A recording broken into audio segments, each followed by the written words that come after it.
ಕರ್ನಾಟಕದ ಕಾಂಗ್ರೆಸ್ ಬಿಜೆಪಿ ಜನತಾ ಪಕ್ಷ ಸೋತ ಅಷ್ಟೇ, ಕರ್ನಾಟಕ ಕಾಂಗ್ರೆಸ್ ಬರ್ತಾವಾಗ ಯಾಕೆ ಈ ಮಾತಾಡಕತ್ತೆ ಅಂದ್ರೆ ನೀವು ಜನತಾದಳದಾಗ ಹೋರಾಟ ಮಾಡ್ಕೊಂಡು ಬಂದಿರತಕ್ಕಂತ ವ್ಯಕ್ತಿ, ನೀವು ನಿಮ್ಮ ವ್ಯಕ್ತಿತ್ವ ನಿರ್ಮಾಣ ಆಗೈತೆ. ಅದು ಇನ್ನು ಮುಖ್ಯಮಂತ್ರಿ ಆಗ್ಬೇಕು ಅಂತ ಆಸೆ ಅಥವಾ ಆಸೆ ಸಹಜವಾಗಿರ್ತಕ್ಕಂಥ ಮನುಷ್ಯನಿಗೆ ಅದನ್ನು ಕೆಟ್ಟ ಹೇಳೋದಿಲ್ಲ. ಈಗ ನೀವು ಮುಖ್ಯಮಂತ್ರಿ ಆಗಿರಿ ಅಥವಾ ದಾಖಲೆ ಮುಖ್ಯಮಂತ್ರಿ ಆಗತ್ತೀರಿ. ನೀವು ಇನ್ನೊಂದು 6 ತಿಂಗಳ ಮುಖ್ಯಮಂತ್ರಿ ಆಗ್ಬಿಟ್ಟ ಕರ್ನಾಟಕದಾಗ ಹೆಚ್ಚಾವಧಿ ಮುಖ್ಯಮಂತ್ರಿ ಯಾರು ಇದ್ರೆ ಅದು ಸಿದ್ದರಾಮಯ್ಯ ಬಿರುದು ನಿಮಿಸ್ಕತೈತಿ ದೇವರಾಜ ಸರಸ್ವತಿ ಹತ್ರ. ಇಷ್ಟೆಲ್ಲ ಇದ್ದಾಗ ಮುಂದೆ ಮತ್ತೆ ಅಧಿಕಾರ ಬೇಕೇ ನಿಮಗೆ? ಆ ವಯಸ್ಸು ಕೈ ಕೊಡ್ತೈತೆ ನಿಮಗೆ, ಸರಿ ನಿಮ್ಮ ಮಾತು ಕೇಳಂಗಿಲ್ಲ. ಇದು ಕಡಿ ಆದಿ ಮುಖ್ಯಮಂತ್ರಿ ಆಗಿರ್ತಕ್ಕಂಥ ಈ ಸಂದರ್ಭದಾಗ ನಿಮ್ ಸಕ್ರಿ ಮತ್ತೆ ಬೆಕ್ಕಿ ಅಂತ ಬಿಡ್ರಿ ಹಾಕೋರು. ಅವೇನೋ ಏರು ಕೇಳಿ ಮತ್ತೆ ಮಂತ್ರಿ ತೆಗೆದ್ರೆ ಹಂಚಿಕೆ ಐತೆ ಅವಕ್ಕೆಲ್ಲ ಕುರ್ಚಿ ಬೇಕಟ್ಟ, ರೈತರು ಬೇಕಾಗಿಲ್ಲ ಅವ್ರು ಬಿಟ್ಟು ಬಿಡ್ರಿ. ಸಿದ್ದರಾಮಯ್ಯನವರು ಏಕಪಕ್ಷದ ನಿರ್ಣಯಿತವರು ಏತ್ಕೆ ಮಾಡ್ತಾನೆ ವಿನಂತಿ ಮಾಡ್ತೀನಿ. ನಿಮ್ ಹೆಸರು ಅಮರ ಕತ್ತಿ ಕಬ್ಬು ಬೆಳೆಯುವ ರೈತರು ನೆನೆಸ್ತಾರೆ ನಿಮ್ಮನ್ನ. 3200 ಜೋಡಿ 300 ರೂಪಾಯಿ ಕ್ಯಾಮೆರಾದಾಗ ನಾವು ಸರ್ಕಾರದ ಕೊಡ್ತಾ ಅಂತಕ್ಕಂಥ ಘೋಷಣೆ ಮಾಡಬೇಕು ಅಂತಕ್ಕಂಥ ಮಾತನ್ನ ಇವತ್ತು ನಾವು ಒತ್ತಾಯ ಮಾಡ್ತೀವಿ ಬಿಜಾಪುರ ವೇದಿಕೆಯಿಂದ. ಇದೇ ಆಗ್ಲಾ ದೊಡ್ಡ ಕೆಲಸ ಅಲ್ಲ ಇದು.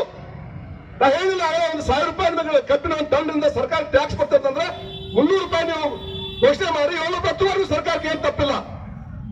ಇಷ್ಟೇ ವಿನಂತಿ ಮಾಡಕತ್ತೀವಿ. ನೀವೇ ಯಾರು ಕೈನ ಕೊಡುವಂಗಿಲ್ಲ. ರೈತರು ಬೇಡುವಂತ ದುಡ್ಡಿಂದ ಅದೇ ಟ್ಯಾಕ್ಸ್ನಾಗ ನೀವು 300 ರೂಪಾಯಿ ಅವ್ರಿಗೆ ಕೊಡ್ತೀರಿ, ಬೇರೆ ಏನೂ ಅಲ್ಲ ಇದು. ಅದಕ್ಕೆ ನಾನು ವೇದಿಕೆ ಒತ್ತಾಯ ಮಾಡ್ತೀನಿ. ಇವತ್ತಿನ ಸಂಪುಟ ಸಭೆ ಘೋಷಣೆ ಆಗಿ ಸಂಜೆ 4-5 ಗಂಟೆ ಅನುಕ ರೈತರಿಗೆ ಒಂದು ಸಿಹಿ ಸುದ್ದಿಯನ್ನು ಕೊಡಬೇಕಂತಕ್ಕಂಥ ಒತ್ತಾಯ ಮಾಡ್ತೀನಿ.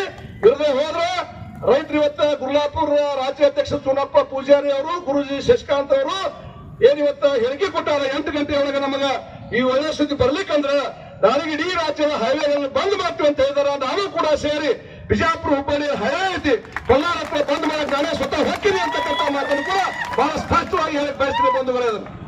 ಇಲ್ಲಿ ಬಿಜೆಪಿ ಕಾಂಗ್ರೆಸ್ ಇಲ್ಲ. ಇಲ್ಲಿ ನಾವೆಲ್ಲ 3 ರೈತರು, ನಾವು ರೈತ ಬಿಟ್ಟ ಮಾತಿ ದೇಶದಾಗ ಏನೂ ಇಲ್ಲ. ಸುಮ್ಮನೆ ನಕಲಿ ರೈತರಲ್ಲ. ನಾವು ಬಿತ್ತೀವಿ, ಬೆಳೆದೇವಿ, ಮಟ್ಟಿ ಹೊಡೆದೇವಿ, ಇಲಿ ಹೊಡೆದೇವಿ, ಹಂತಿ ಕಟ್ಟಿವಿ, ಹಂತಿ ಹಾರಿವಿ. ನಮ್ಮ ಅಂತಂಬ್ರು ಬಂದ ಹಾರಕ್ಕಿಲ್ಲ ಹಂತಿ ಅವರ, ನಮ್ಮ ಅಣ್ಣಾರ ಮುರುಗಪ್ಪ ಬೇಳುಬೇವು ಮಾಡಿ ಬಂದು ಹಾಕತ್ತೇವೆ ನಾವು. ಯಾರು ಬಂದು ಅವ್ರ ಕೇಳಿ ಉತ್ತರ ಕೊಟ್ಟು ದಮ್ಮಿಟ್ಟು ಬಂದು ಮಾಡಕತ್ತೇವೆ ನಾವು. ಸುಮ್ಮನೆ ಎಲ್ಲ ನಿಮ್ಗತ್ತೆ ರೈತ ಬೆನ್ನೆಲುಬು ಏನು ಬೆನ್ನೆಲುಬು ಇಂತ ಇರ್ತೇವೆ. ಹಸುವಾದವ್ರು ಅನ್ನ ಕೊಡ್ಲಿಕ್ಕಂದ್ರೆ ಅನ್ನ ಹಾಕಿದ್ರೆ ರೈತರಿಗೆ ಏನು ಕೊಟ್ಟಂಗೆ ಆಗ್ತೇವೆ. ಹೊಟ್ಟೆ ತುಂಬಿದ ಕೊಟ್ಟರೆ ಆಗುದೇನೋರು. ಈ ಹಸು ಐತೆ ರೈತರಿಗೆ ಬೇಡಿಕೆ ಐತಿ 300 ರೂಪಾಯಿ ನೀವು ಹೆಚ್ಚಿಗೆ ಕೊಡಿ, 32 ಅಂತ ಒಪ್ಪಿರಿ. ಇನ್ನು 300 ರೂಪಾಯಿ ಬೇಡಿಕೆ ಬೆಳೆ ಇಟ್ಟಾರೆ ಅಂದ್ರೆ ಕಣ್ಣು ಮುಚ್ಚಿ ಹೆಮ್ಮೆಯಿಂದ, ದುಃಖದಿಂದ ಅಲ್ಲ, ಹೆಮ್ಮೆಯಿಂದ ಏನೋ ಕೊಡ್ಬೇಕಾಗಿತ್ತಪ್ಪ, ಇಷ್ಟುವರೆಗೆ ಮಾತ್ರ ಕೊಡ್ತೇವೆ ಅಂತಕ್ಕಂಥ